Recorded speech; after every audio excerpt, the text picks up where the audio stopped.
Hey everyone, let's talk a little bit about how the supply chain economics affect us here in Wyoming. And I'm sure everybody's feeling the crunch right now, but let's just talk through it. So basically, what's our supply chain? Very simple.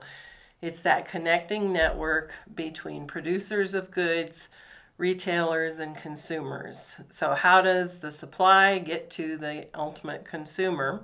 That's our supply chain. And then supply chain economics are how the costs and the volatilities affect markets or goods being delivered to us as consumers. And it's really simple and straightforward. The better the supply chain and its management, then the consumer is going to have lower costs.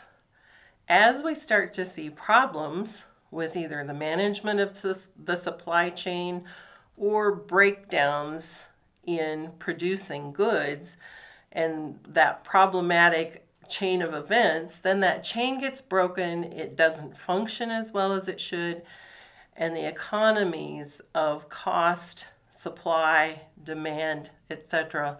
all start wavering. And what are we experiencing right now? Most absolutely some inflation as a result of supply chain problems over the last couple of years.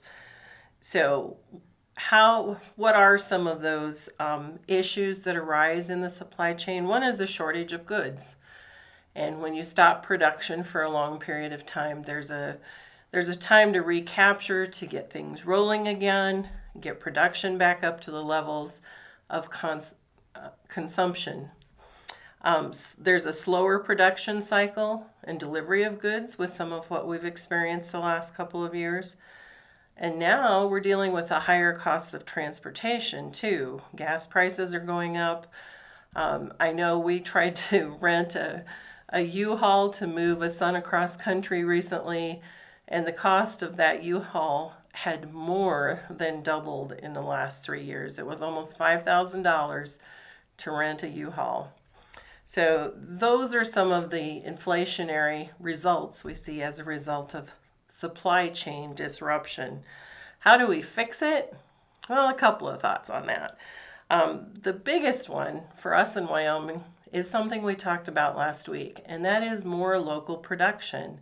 And we are seeing that. So thankfully, Wyoming has put in place some good food laws where we can produce and buy from local producers in our communities.